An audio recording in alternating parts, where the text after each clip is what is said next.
So we're in chapter 4, text 39. Here, Krishna is saying, a faithful man who dedicates to transcendental knowledge and who subdues his senses is eligible to achieve such knowledge, and having achieved it, he quickly attains a supreme spiritual peace. So peace comes from knowledge, and anxiety comes from ignorance.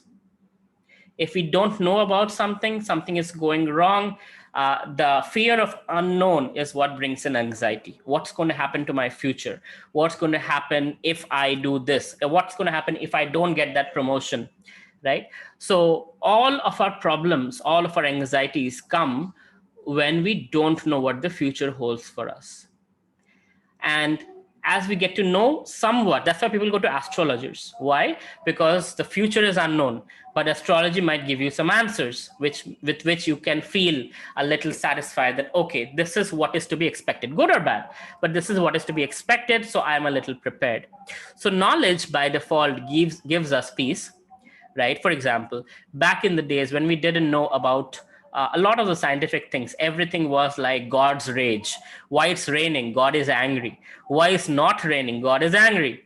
Why is there is famine? God is angry. That everything is like God's fault.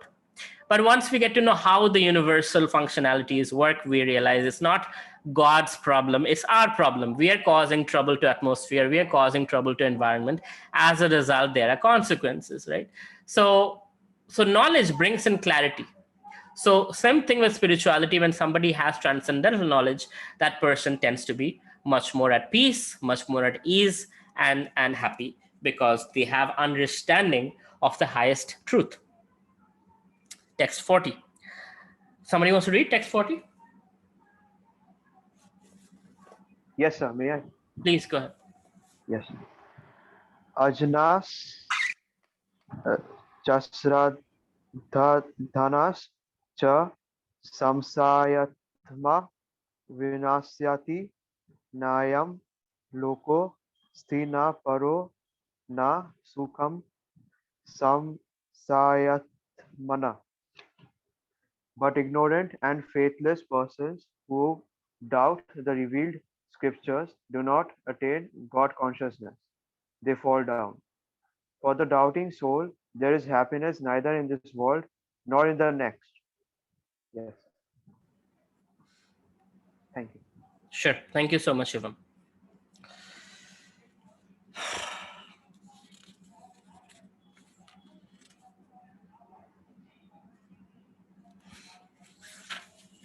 So those who are in knowledge, they have clarity, they have peace. Those who have no knowledge, those who are in ignorance, for them, there is only doubt. And with doubt, what happens? There can never be any peace in this life or next. But ignorant and faithless persons who doubt the revealed scriptures do not attain God consciousness, they fall down. For the doubting soul, there is happiness neither in this world nor in the next. Now, one needs to understand something. Doubt is not a bad thing. If you have a doubt, you get clarification. You ask questions, you get clarification. Arjun has so many doubts and he's getting clarifications one after another. But he's asking the question to get the clarification. If you are perpetually in doubt, I have some friends like that who are perpetually in doubt. They have known the Bhagavad Gita, they've studied it, but they are perpetually questioning. They're not letting the answers come in. Before the answers come in, they question. So if you're perpetually in doubt, Krishna is saying in Bhagavad Gita, chapter 4, text 40, that for the doubting soul, there is no happiness neither in this world nor in the next. So in the initial phase of your Krishna consciousness, you will have lots and lots of doubts, and a mentor or a guru or a spiritual master is supposed to give you the answers to convince you of the higher truth by dispelling those doubts.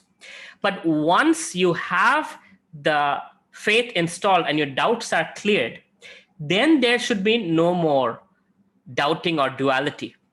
Then you are in it, you're focused, you're loyal to the process, and you go on with full faith. So I'll tell you, many people are done with the doubting part in 1 year. But for me, the doubting part was my entire 4 years of college. I kept on asking questions, kept on questioning it. Is it really true? Can it really happen? Can you really do this? Does this process really work? All of those things. And I would chant maybe once a week. So you guys are all better than me, right? In that way, right? I was very, very doubtful. But once I was fully satisfied, I was like, you know what? I get it. This works. I have evidence this works. Has been proven. There is no other way to prove this. I have gotten all my evidences in order. Now there is no doubting.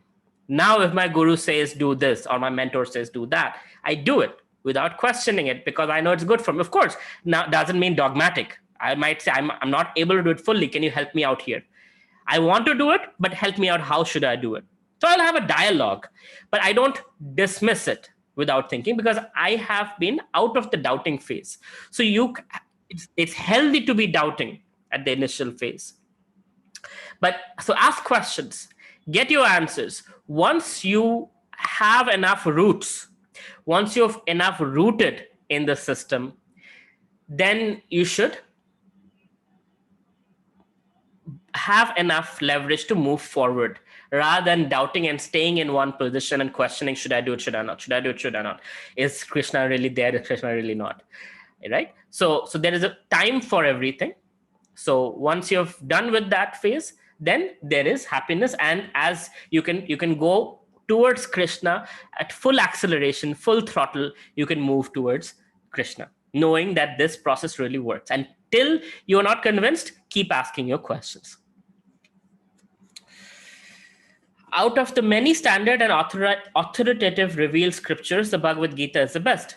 Persons who are almost like animals have no faith in or knowledge of the standard revealed scriptures, and some, even though they have knowledge of or can cite passages from the revealed scriptures, have recently no faith, so have actually no faith in these words.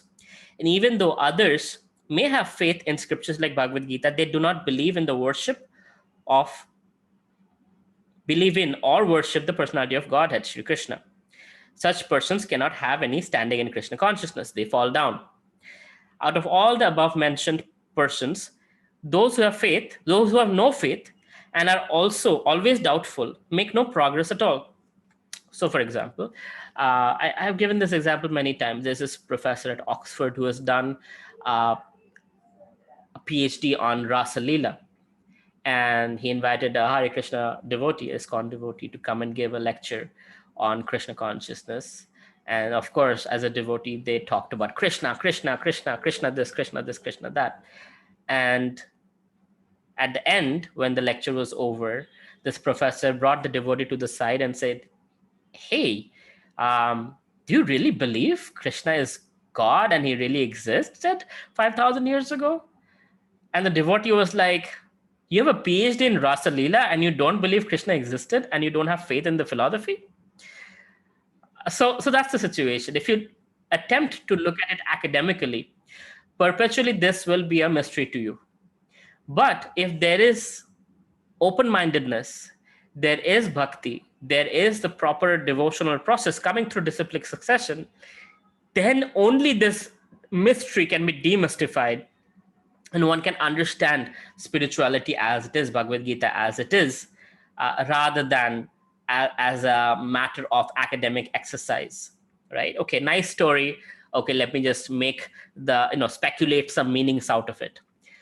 That's one way to do it. That's not the recommended way to do it. The recommended way to do it is the way we are doing it, right? That's bhakti. That's through bhakti, the revealed knowledge becomes known to us. Otherwise, there is no really hope. You will eventually be like, oh, nice book, moving on to something else. This book will not transform your life. This book will be another book on your list. So if you have doubts, ask questions. Now we're moving on to text 41. Anybody wants to read text 41?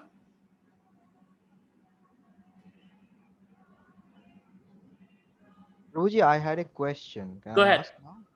So yesterday was Mahashivratri, and like in our like in I am associated with ISKCON by through you, and we talk about Krishna being the god. My question is Shiva is a demigod, or like No, what he? Shiva is not demigod. So Shiva is not demigod. Shiva is not the personality of Godhead. Shiva is Shiva. He is a category of his own. So the okay, let's put it this way, right? I'm trying to help you visualize something that is impossible to visualize, but bear with me. If this is the structure of the universe, here is Vaikuntha, right? Where there's Vaikuntha, there is Golok Vrindavan, all the planets where Narsingadev, Ram, Lord Krishna, all the Vishnu tattvas are here. Then comes Brahma Jyoti. There is this light effulgence of Krishna, right? Brahma Jyoti, impersonalism. Then comes Shiva Loka. So there's Lord Shiva, Kailash. Lord Shiva is residing there, and that's his special abode. And beyond, so below Lord Shiva is Devi Dham, which is where this universe is. And this Devi Dham, within this universe, there are 14 planetary systems, there are demigods, there's Karnadakshaya Vishnu, there is all kinds of things happening here. So that's the material region that we know of, right? But beyond the material region, there is Shivalok, where Lord Shiva resides, beyond which is Brahma Jyoti, beyond which is Vaikuntha Lok, right? So Lord Shiva is his own category, Shiva Tattva, in his own region. And when annihilation of creation, of material creation happens, so Lord Shiva as expansions, who are the 12 Rudras, I think 12 Rudras, if I can remember correctly, they start the dance and they destroy this partial annihilation and complete annihilation of the universe. So Lord Shiva is almost God, but not God. And if you see Lord Shiva, he's meditating on someone. He has beads, he's chanting somebody's name. And that is an expansion of the Lord named Sankarshan. So Sankarshan, Aniruddha, Pradyumna. So Sankarshan is who Lord Shiva worships.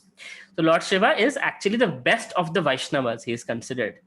And in Brahma Samhita, Lord Brahma says, Lord Shiva, if Lord Krishna is like milk, Lord Shiva is like yogurt. Dadhi.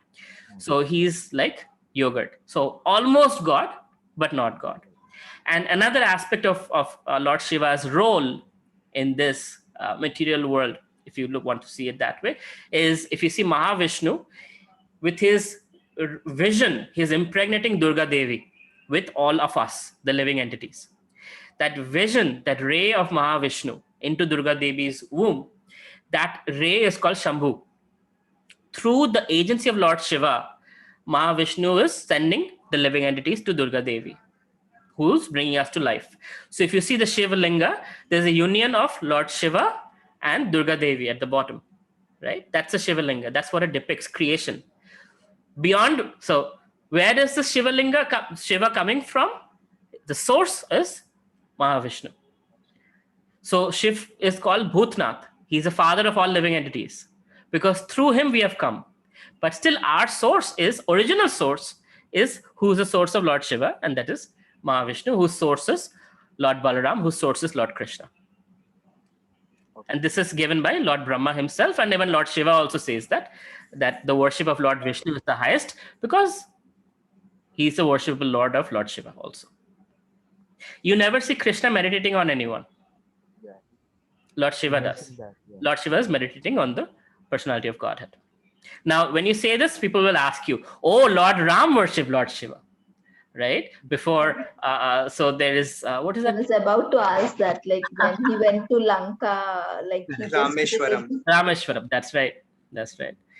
So that is also a very important aspect to remember. That not only Lord Ram worships Lord Shiva, he also worships Samudradev, asking for his permission. Can you please let me pass over to Lanka, right?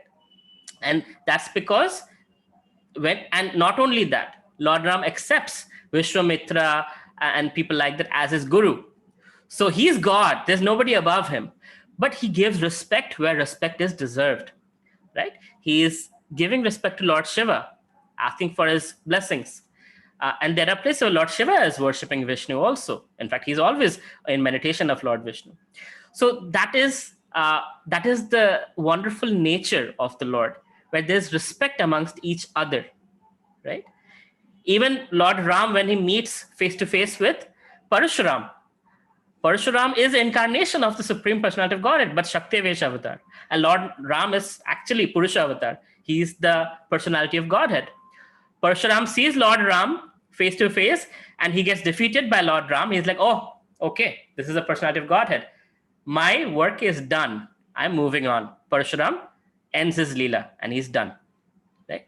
So this is like God meeting God almost, like Avatar meeting Avatar in one sense. But so don't get confused by these things, because these things can be misconstrued and misunderstood. Just because Lord Ram is worshipping Lord Shiva doesn't make Lord Shiva as God.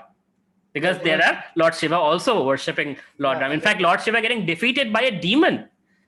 And Lord Krishna personally comes to actually protect Lord Shiva and defeat that demon. I forget his name, Kalanemi or something. I forget his name. Had like 1,000 or million arms, something like that. Lord Shiva got defeated. Does it mean that demon is more than Lord Shiva? No, not at all. But these are Leelas. These are various ways Krishna enjoys and he depicts certain qualities, right? And that's how we should understand them. Does it make sense?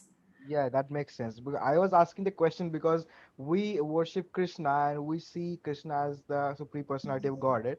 But the Shaivas see Shiva as the as God. And who are worshipping Brahma, they see Brahma see the source of all creation, because Brahma is creating the thing. So basically, that's the thing. That's why I'm asking. Like, they see Brahma as the God, we see Krishna as God, and the Saivas see Shiva as God. So that's why I was People see Amitabh Bachchan also as God. People see Rajnikant also. There's a temple of, I think, Rajnikant and Amitabh Bachchan, things like that. So Jayalalitha also has been seen as God, is worshipped and Narati and all of that. Right? So if you don't know the scriptures, anything ecstatic you will see out of the ordinary, you'll think this is God. That is tribal mentality. Just like you go to the Aborigines or the Amazonian forests, you will see they worship the waterfall, they worship the clouds, they worship the mountains and things like that. So that is tribal mentality. Once you know, that's why the knowledge exists, right? So you know who to worship, who not to worship. So those who have read the scriptures, it is very clear who's God. Lord Shiva has no problems. He knows who's God. When Durga Devi asks him, he says, worship Lord Vishnu. Aradhananam sarvesham Vishnu aradhana param. He says very clearly. But people have issues. Shankaracharya, followers of Shankaracharya, if you ask them, they will say, oh, Shankaracharya, he says, you're God, I am God, we're all God. Shankaracharya says what? Bhaja Govindam, Bhaja Govindam, Bhaja Govindam, Muramate. He's saying worship Govinda. But followers of Shankaracharya will say, you should worship each other. Today, if you go to Sanchi, Shankaracharya's ashram and all these places, they call each other as Narayan. To start your spiritual life, first thing is you have to take sannyas. Without taking sannyas, there is no question of starting your spiritual life. So for grihasthas, forget it. You're not even counted. Number two, once you take sannyas, you're God. Done and dusted. Now, we call each other Prabhu. They call each other as Narayan. Right? So, but they're following Shankaracharya, who says Bhaja Govindam. Right? So that's the problem. That's what happens. People, over time, things get diluted, things get wish-washed, and things get,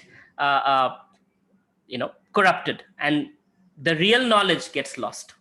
So it's very important that we study the scriptures and learn from the scriptures as it is.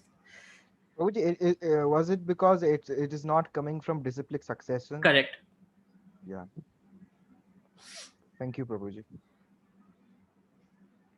Even if it comes from disciplic succession, sometimes the student is not hearing the right thing, right? Many of us here are taking notes. Many of us are not taking notes. I have heard many times, somebody just wrote actually, if you go on YouTube, somebody commented on my karma theory video, which is on chapter 4 Bhagavad Gita, this chapter only, I'm talking about karma. And they wrote, you have said very rightly, Krishna is intelligence, Krishna is memory, Krishna is knowledge. I never said that. I said, Matta smriti jnana apohanam cha. From Krishna comes intelligence, from Krishna comes knowledge, from Krishna comes forgetfulness. But this person is hearing what he wants to hear. That you said Krishna is knowledge, Krishna is intelligence, Krishna is memory or forgetfulness. I'm like, So you hear what you want to hear. So sometimes the disciplic succession is there, but the student might have made up their mind in such a way that they hear what they want to hear, and then they're filtering it out. That happens all the time. So that is also a problem. Okay. That's why whenever somebody wants to add somebody to our WhatsApp group, I always say, is the person open-minded? Are they seeking seriously? Are they willing to take the philosophy, even if it differs from their current ideology? Only then join the Bhagavad Gita group. Otherwise, you will just become confused and confuse everybody else around you. Yeah.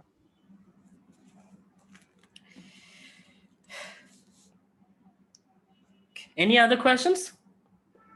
Prabhuji, could you repeat that sloka again, which Shivji told to Parvati? Aradhananam sarvesham Vishnur Aradhana Param. Okay, Prabhuji. Just Google it. You'll find the entire verse entirety.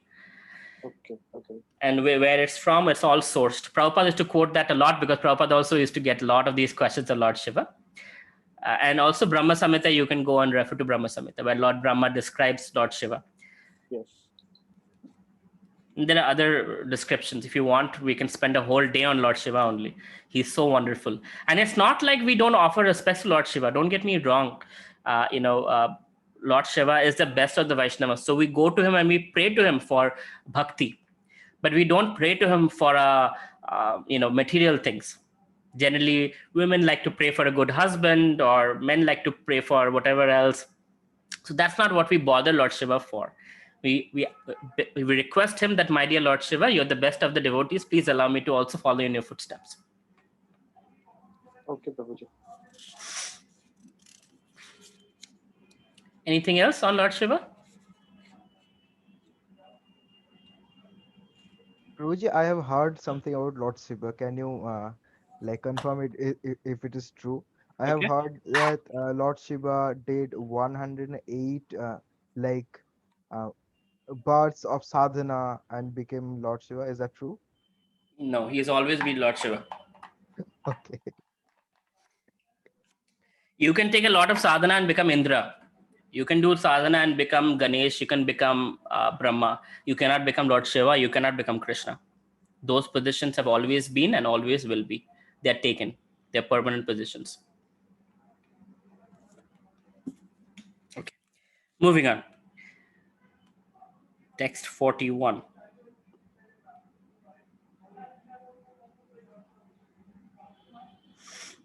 Somebody wants to read text 41?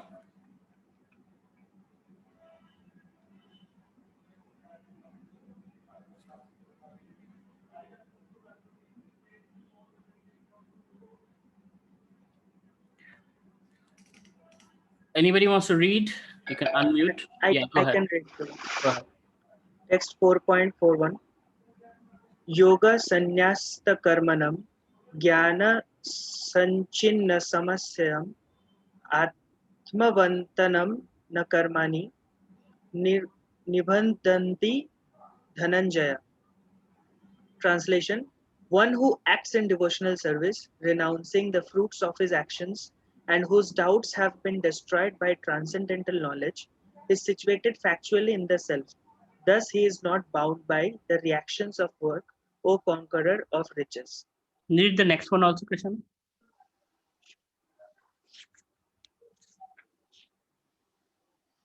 Text 4.42. Tasmad ajnana sambhutam hritham jnana nisatana mana chitvainam samasyam yogam atistostista bharata. Translation: therefore the doubts which have arisen in your heart out of ignorance should be slashed by the weapon of knowledge. Armed with yoga, O Bharata, stand and fight. Powerful. Thank you, Krishna. Okay, last two verses of chapter 4. One who acts in devotional service, renouncing the fruits of his action, and whose doubts have been destroyed by transcendental knowledge, is situated factually in the self. Thus, he is not bound by the reaction of work, or conqueror of riches. there is a nice quotation even by some material philosopher, which I cannot quote exactly word for word, but what it says is great things can be achieved in life if people stop caring for who gets the credit, right? So it's kind of similar to what is being spoken in the Bhagavad Gita, that if you really think about what you need to do, your duty, and 100% focusing on the work, this is the right thing to do, and I'm doing it, regardless of if this makes me look good, makes me look bad, it glorifies me or whatever else, it will give me the promotion or not. I will do my 100%. That is a very, very important aspect that is being. If you really want to do good to others, that's the best way to do it. There's something that people who know me closely appreciate, that is that when I go to speaking engagements, sometimes there's a audience of 1,000 people or 1,500 people. Sometimes there's an audience of 4 or 5 people, right?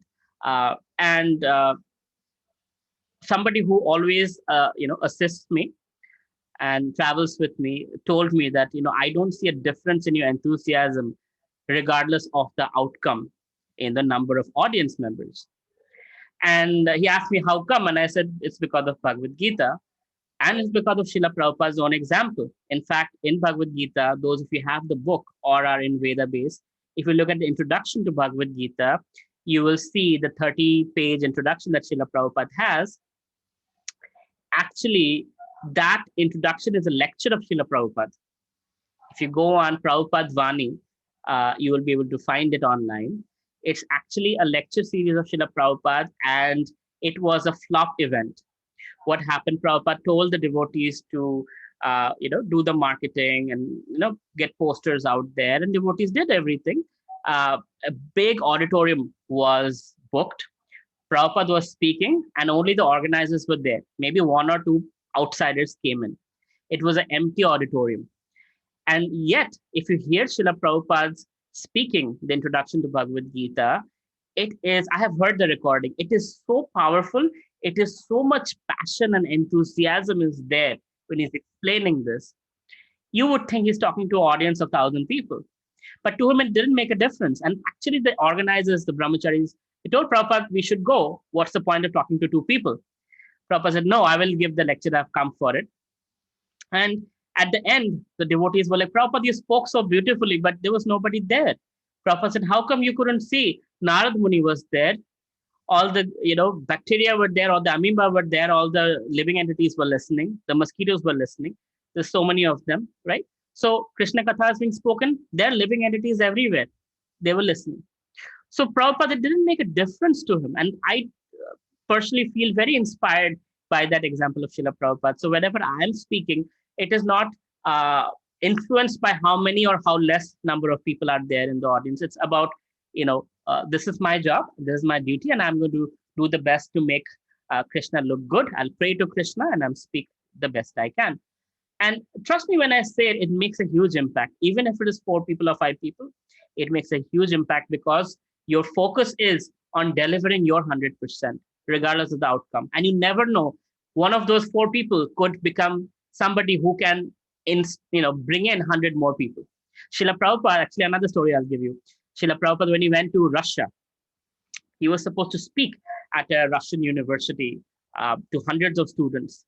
But as he reached there, he realized the government had, and that time was the communist regime and Cold War was going on. And it was like, lockdown. Outsiders were treated very, very, very specifically.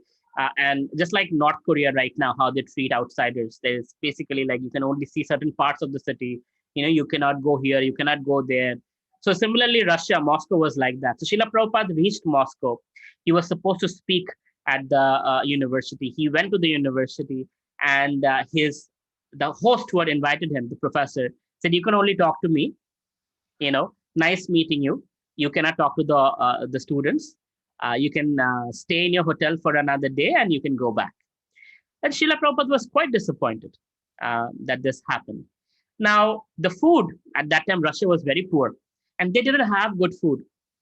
Good food meaning vegetarian food, milk, whatnot. So it was very difficult to find sattvic food that Srila Prabhupada could eat.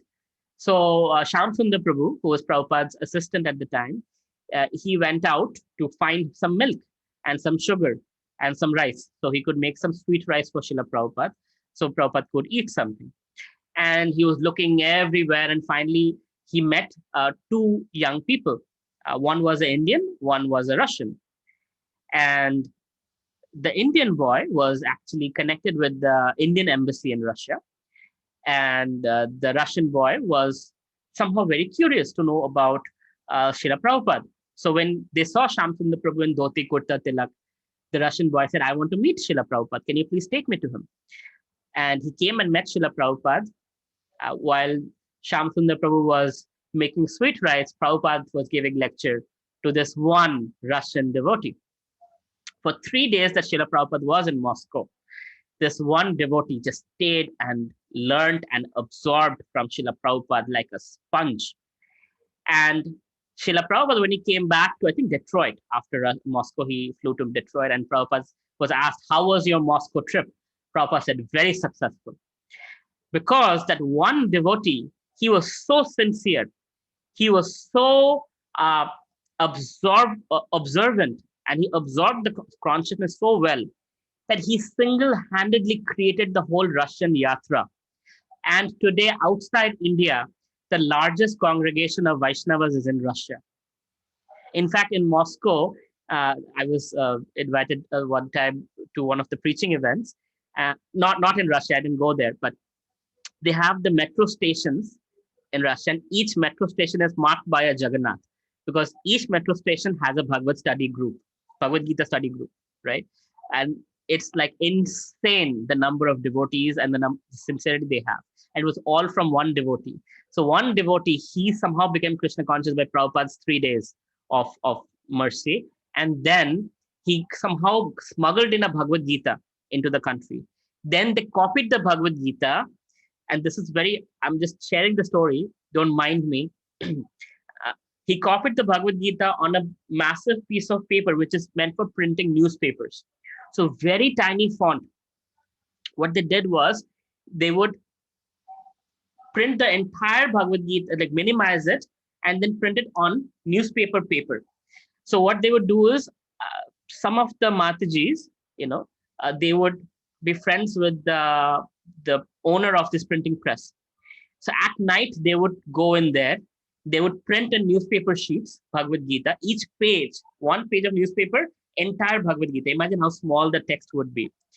And they would have printed so much that they removed the back seats of the cars that they had and filled those with those newspaper sheets, which is basically Bhagavad Gita. In the morning, devotees would get out, they would distribute within half an hour, 45 minutes. They would be gone. Those pieces of paper, which is the whole Bhagavad Gita, gone, right? Again, at night, they would print, again, gone. And like that, sometimes they would be caught. Then eventually they were caught by the police and they were tortured. They were injected with saline water. They were, all kinds of terrible things were done to devotees. And eventually devotees came out also. Gorbachev came into power and devotees were released and all that. But the thing is, they went through all this and established the Russian movement with one devotee meeting Srila Prabhupada. So Prabhupada sincerely gave his 100% to this one devotee, one audience he got, not 1,000 people, but that one person made Russia the largest, most successful Vaishnava gathering outside India. That's the power when we do our 100% without wondering, if I get the credit or, oh, what's the point of talking to so many people? Oh, this outcome, you don't worry. Outcome is in Krishna's hands. You plan for the right outcome. You plan for the best outcome, but you give your 100% and let Krishna do his part, right? Thereby, we can see amazing success or not, but the success is in Krishna's pleasure. The Krishna is happy. If he is happy, all success is there. If we get all the adoration, all the people, all the crowd, but Krishna is not happy, no point doing anything. So therefore, the doubts which have arisen in your heart out of ignorance should be slashed by the weapon of knowledge, armed with yoga. Oh, Bharata, stand up and fight. Right? Weapon of knowledge. This was the chapter of transcendental knowledge. And Srila Prabhupada ends this. So I'll read the purport a little bit. The yoga system instructed in the chapter is called Sanatana Yoga, or eternal activities performed by the living entity. This yoga has two divisions of sacrificial action. One is called sacrifice of one's material possession, and the other is called knowledge of self, which is pure spiritual activity. If sacrifice of one's material possessions is not dovetailed for spiritual realization, then such sacrifice becomes material. But one who performs such sacrifices with a spiritual objective or in devotional service makes a perfect sacrifice. Hiranyakashipu was doing tapasya, sacrifice, to gain eternal life. So he could reign over the universe. He could be worshipped like Indra, right? That's not for spiritual purpose. It was for material power, material success. But Srila Prabhupada took the austerity, 3 heart attacks, went to America to spread this knowledge for a purpose given by his guru, coming from directly in the disciplic succession. They spread this message far and wide. In Bhagavad Gita chapter 18, Krishna says, there's nobody more dear to me than the person who shares this knowledge to others. So Krishna has given this instruction. We need to share this knowledge of Bhagavad Gita to others. And such a person becomes the dearmost to Krishna. So thus, Srila Prabhupada has been carrying that order and bringing it to the West. So his sacrifice was for a higher purpose. Hiranyakashipu's sacrifice for his own personal benefit. So it's important why you do what you do. You can be doing a lot of sacrifice. Gandhiji was fasting for days and days and days. But it was a political move. Is it a tool that works? Certainly. Anna Hazare has proved it. As a result, Arvind Kejriwal has come out and all of that, right? Even today, fasting and all that is a very powerful tool politicians use. But we devotees, we fast for Janmashtami. We fast for Ram Navami. We fast for Ekadashis, right? With a higher purpose, spiritual purpose. And that's what it's meant for. So there's 2 very different paths. They might look like the same tool, but they're used for 2 different paths. Like the internet can be used for robbing a bank or saving a life. It's the internet. It's a tool, right? Any questions?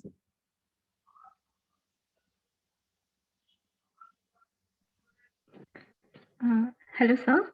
Hi, Shuli. Good to hear from you. A long time. Thank you, sir. So I have a question. Please forgive me. Srila Prabhupada had 3 heart attacks, yet he was very dear to Krishna. So why he had to go from such pain, sir? So much pain if he was so dear and near to God. He was doing selfless service. Mm-hmm.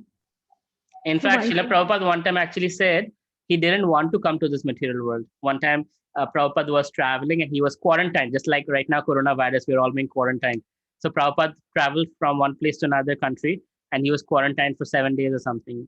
And he told one of his assistants, it's like, I didn't want to come. Krishna told me I have to go. So when you come to this material world, surely every one of us have to suffer. It is just part of it. Even think about the Pandavas. Did they really have to go through 14 years of Vanvas, Agyatavas, and go through all that misery? Draupadi had to be, go through so much pain and suffering.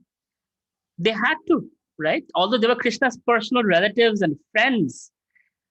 So what to speak of us? So yes, we are all dear to Krishna. That doesn't mean Krishna will just take away all the problems. He will empower us to face those problems and overcome those problems because it sets an example for others. And that is also the law of material life. This material world, dukhalayam ashashvatam. By design, this material place is dukhalayam, the place of misery. Ashashvatam, temporary. Everything is temporary here. So when you understand that, you realize I'm not meant to be here. So I shouldn't be here. So go away. That's why we are studying the Gita. So we don't have to take another birth in this material world. But if you're born in this material world, you have a material body, you have to suffer, whether you're Srila Prabhupada, whether you're Arjun, Yudhishthir, or whoever you are, right? It's just what this place is.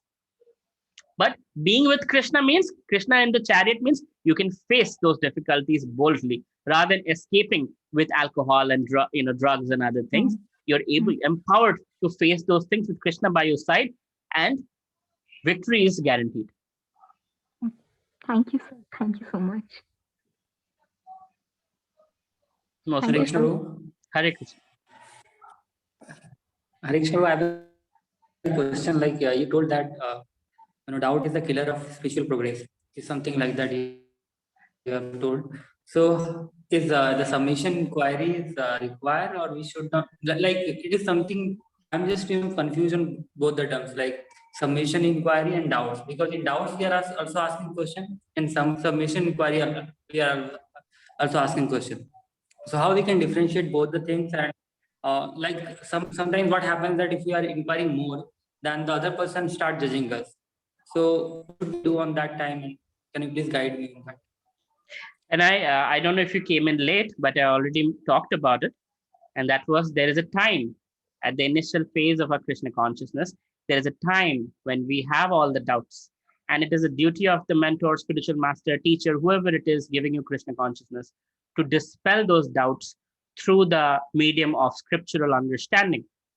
From scriptures, dispel those doubts. So yes, you should ask a lot of questions, practical questions, not like what Radha and Krishna, why did Krishna do this? Why did Krishna do that? Not that kind of ephemeral questions, but actually practical questions that you can apply in your life. There is a phase for it. Once you are through that phase and you have strong evidence, strong understanding that yes, Krishna exists, this process is the right process, the best process, then follow the process and move on with it, right? And there will be a time when you will not have doubts. When I was initially, like I said, my 4 years in college, I was only asking questions for 4 years. And then I was out of questions. I was like, you know what? It all makes sense. I get it. I get it. I get it. I get it. And now people ask me questions and I answered for them because I have finally gotten the confidence that I get it. And if there are moments when I don't have clarity, I have people I can ask. It's not a doubt, it's clarification. Doubt is, does Krishna exist? Does Krishna not? Is this the best process? Is this not? Should I eat meat? Should I eat vegetarian food? Should I chant Hare Krishna? Should I chant Om Namah Shivaya? Right? These are the moments. But once you figured out, Krishna is the Supreme Personality of Godhead, Bhagavad Gita is his word, this is how I follow it, we have the disciplic succession, blah, blah, blah. Okay, this is the process. Here we go. You're convinced, you move on the path. In that path, there will be clarifications required, but not doubt. If you're still in doubt, that means the person who has given you the knowledge might have not fully given you. So ask questions. Nobody's judging you.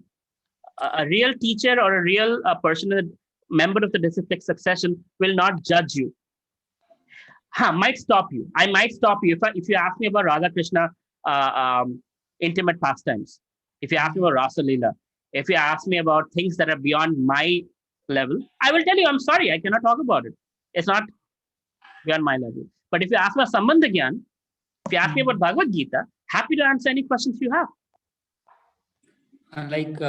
That's good, Prabhuji. I'm just asking how we can relate those things to material life as well. Like we have, in material success also we need submission as well to someone, and the other person will start judging us if we ask a lot of questions. Maybe it's not in the judgment, in case of doubt, but how? No. So here is something you have to understand, Anand.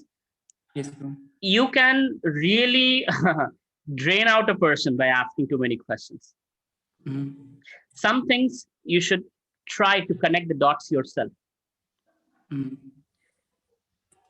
So be thoughtful before asking a question. Just because you have somebody in front of you doesn't mean you just do Google search on them or Wikipedia search on them. You are required to use your intelligence and connect the dots. And places where you're struggling to connect the dots, ask. But make your own effort. It shouldn't just be like, should I use right hand or left hand? Should I cut my hair this way or cut my hair that way? Don't waste people's time. You're going to drain them out. And there's human nature. Eventually somebody's going to be tired. Be like, hey, you know what? No more questions. Sorry. So use your intelligence. Where you get stuck, genuinely ask questions. Yes. Thank you, Prabhuji. Thank you so much. And if you listen to the lectures carefully, Srila Prabhupada's purports carefully, a lot of your questions anyway will be answered. Yes. Sir, there's a little doubt from me, Charu. Yes. So you spoke about sharing and talking about Krishna consciousness so as to please Krishna, right? Mhm. But at the same time, Krishna himself warns in chapter 18, text 67, not to, share this secret gyan. So why is this, Really? conflict? Yeah. Krishna says not to share the secret gyan? Yeah, idam te nat pasikaya na bhaktaya kadachana. And text 67, chapter 18. Hold on, let me go. So there's a conflict. So how do we differentiate between how do we judge people are Please don't half read, huh? Don't half read this verses. This is what the problem is. This confidential knowledge may never be explained to those who are not austere or devoted or engaged in devotional service, nor to one who is envious of me. Right? You don't go to an atheist and tell them, because the verse before that, text 66 says, Sarva dharman parityajya mamekam sharanam vraja. You don't go to an atheist and say, surrender to Krishna. Forget all varieties of religion, surrender to Krishna. He'll take care of all you, Papa. Masacha, don't worry. No. Right? So that's what Krishna is saying. Don't talk about this secret to those people. Okay. You bring Krishna's himself talking this to Arjuna in chapter 18. After bringing him from chapter 1, chapter 2, chapter 3, chapter 4, like that, he's building the premise. Before coming to chapter 18, he's giving this confidential knowledge. How can this knowledge be given to? So we have to be careful who we give it to. You go to a masjid and you start talking about this, guess what's going to happen to you? Right? So we have to be careful who we talk to and who we give this knowledge to. Some of the things we can happily give to an audience.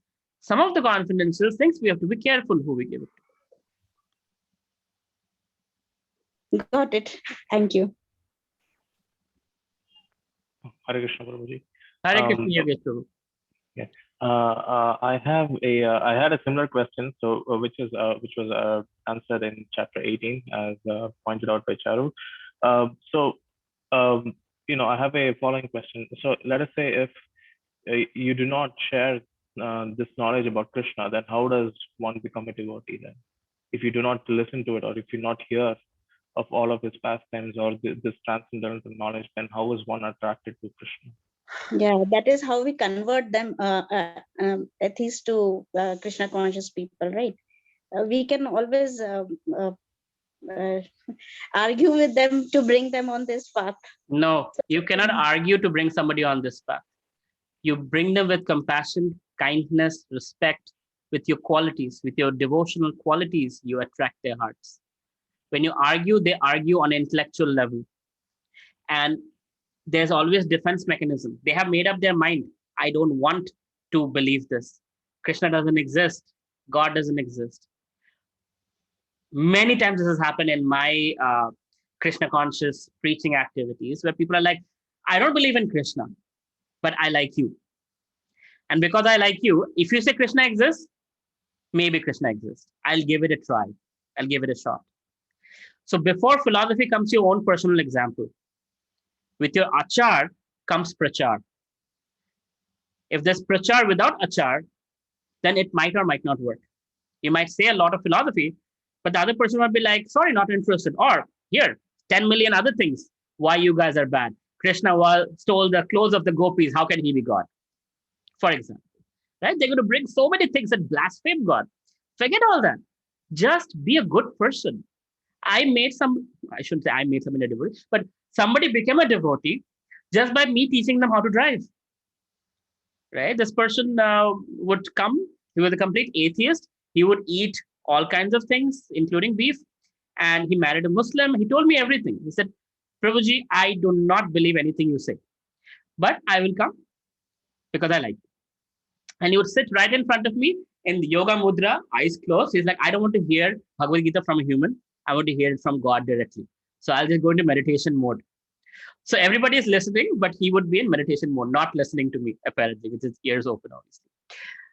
Years he did that. He graduated from my university. And then he got a job also. And then he's like, Prabhu, I don't know how to drive, and my job is in such a place. I need to know how to drive. Will you teach me? I don't know anybody who I can go to.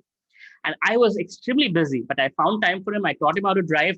I drove him to the DMV. He got his license and he called his wife on the way back. He's like, this Prabhu, I have always disobeyed everything he has said, but he's so loving to me. And today I got my license. He's not a relative. He's not somebody I have given much to.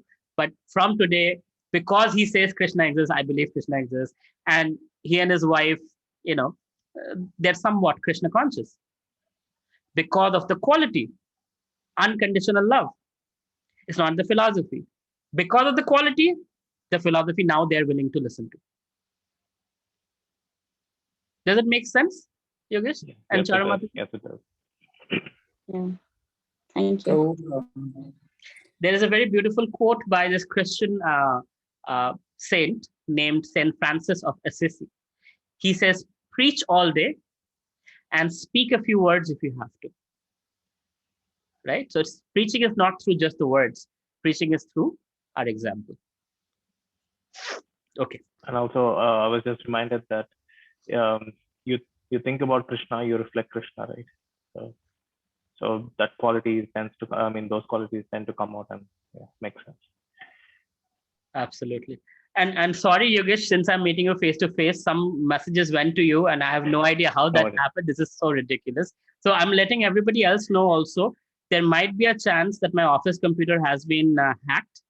Actually, many of you know recently my computer hard drive was stolen. So similar things have been happening. So if any of you have received any messages from me on WhatsApp that seems out of the ordinary, please notify me. It's very, very embarrassing and it can cause me harm. So if you receive something, let me know immediately. So I know at least I can take some action. Thank you very much. Otherwise, anything else? Any other questions? yes, Prabhu, I have one question. Yes, Anand, go ahead. Yes, Prabhu, I'm asking, I'm saying sorry right now because this question may be going to hurt someone. Maybe. So Mataji has told that 18.67 that those are the people that we should not preach or say the knowledge of Bhagavad Gita. But in Chaitanya Chaitamrita, I think Chaitanya Prabhu Mahaprabhu has said that Jaake dekho, take daku, kaho Krishna upadesh. So how these two different things are actually, how we can actually relate it. Can you please guide? True. Very nice question, Anand. And truth, there is a contradiction there.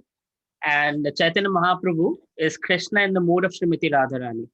Krishna is slightly discriminating. He's like, don't bother those people who are envious of me. Don't have to tell them. But Chaitanya Mahaprabhu is in the mood of Radharani. So he's like, go to everyone and beg them and plead them to take this holy name, take this Krishna consciousness. Whether they like it or not, give it to them. So that's Chaitanya Mahaprabhu's mood. And that's why we are on the streets chanting the Hare Krishna Maha Mantra. So whether you like it or not, we're chanting the holy name of Krishna. And that way people are getting benefited.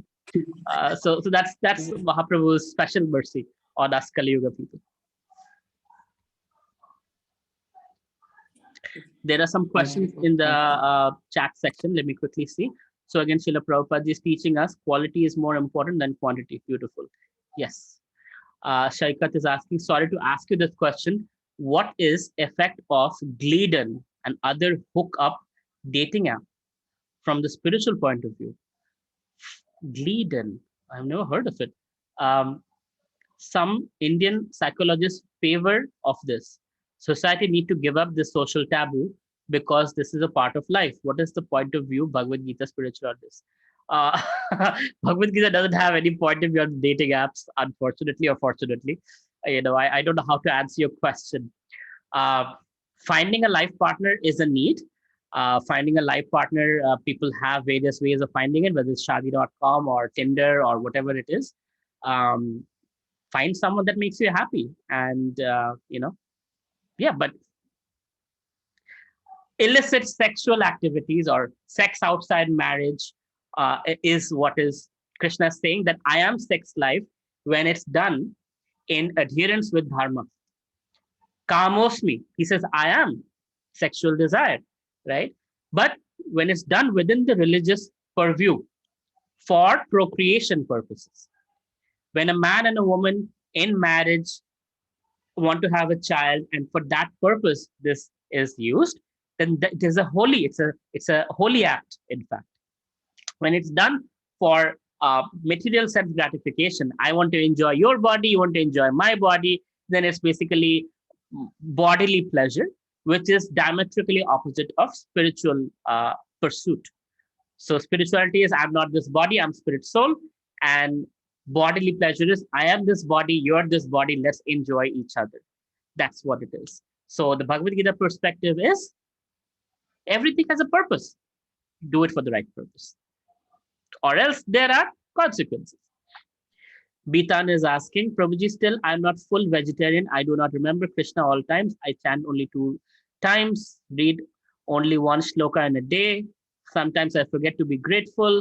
My progress makes me shameful and demotivated. Forgive me, Guru.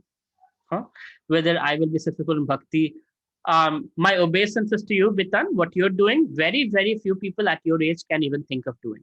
You're a teenager and you're reading 1 verse, you're chanting 2 rounds, and that's worshipable as far as I am concerned. As far as Krishna is concerned, he's very happy with you.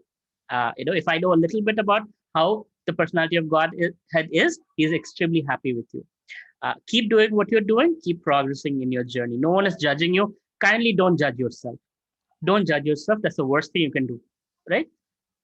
Do your best and Krishna will take care of the rest. Akshat. Yes, Prabhuji, atheists are very agitated with these statements like, may God bless you. Krishna, do wonderful. Darshana Guru. Prabhuji, what is your take on the law of attraction? Thinking, feeling, willing. Yeah. What you think, if it is within your karma, you can get it. If it is not within your karma, no matter how much law of attraction you use, you won't get it. If you pray to Krishna, he might get it to you, even if it is within or without your karmic bank account. Krishna can give you anything. Or if he chooses, even if it is in your karma, he might not give it to you because it's not good for you. It will destroy you. So stick with Krishna. If have desires, law of attraction is it works, but it works only within the purview of what you deserve.